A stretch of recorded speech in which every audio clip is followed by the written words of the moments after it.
Hello and welcome to the TenKei ATM YouTube channel. We are now going through the next video, which is how to set up a MetaTrader 4 account part 9.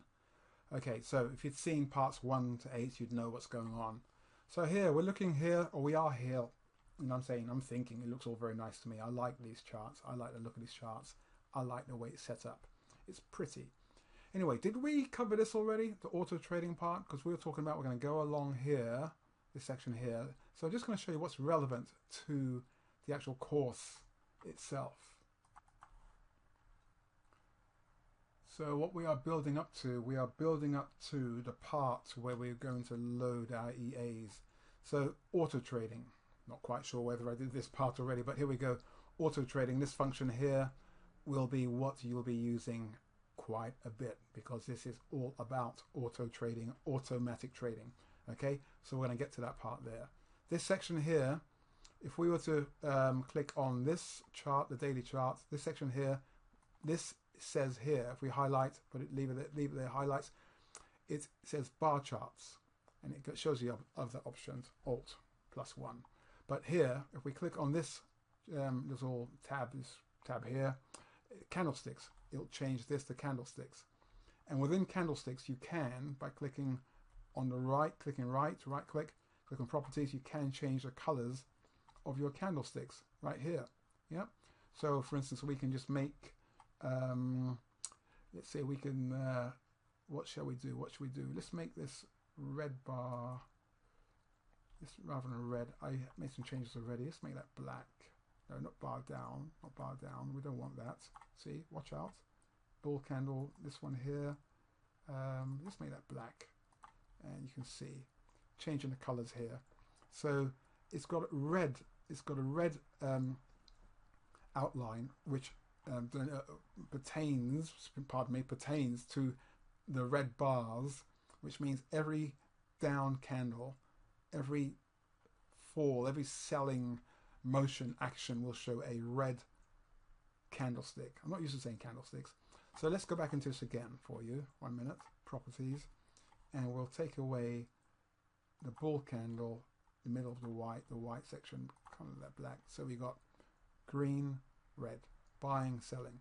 So that tab, where is it? That tab there is for candlesticks, and this tab here shows for line charts. Okay, so you've got these 3 different options here. Let's go back to bar charts. Here, once again, this is your zoom in. You can zoom in chart, zoom in or function, zoom out function. Okay, I like to have it about that size there. And shall we continue? This section here is all about, well, you can see how close this chart, this particular chart here on the 1 minute chart, how close it is to this section here, this the y-axis on the right side.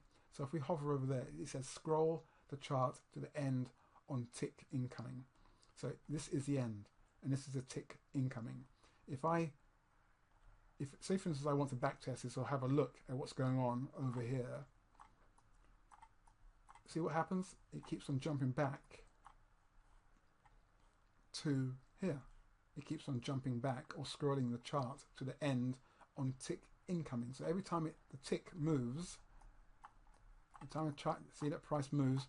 So if I wanted to be able to, or if you wanted to be able to have a look at what's going on previously on the chart, so if we maximize it, we want to say, okay, let's go back to this morning, but look, nothing, you can't do it. So if we click here, there, now we switch it off. Scroll to the end, scroll the chart to the end on tick incoming. Well, it's not depressed. Okay, it's well, it's not on basically. So we now scroll to the end of wherever. Okay, you can also press your left arrow key to scroll like that. Okay, so once you've checked out what you need to check out historically, all you need to do, rather than scrolling back, you just press that button there, brings you back. On this button here, well, for some people who don't like the chart to be so tight to the end, you can press this one here. It says shift end of the chart from the right border. I'll say that again. Shift end of the chart from right border. This is the right border. So if we want to shift it away, there we are, shift it away. Okay, so it gives you all this space to think. But for me, for us, we don't want to think about what's happening here because nothing's happening.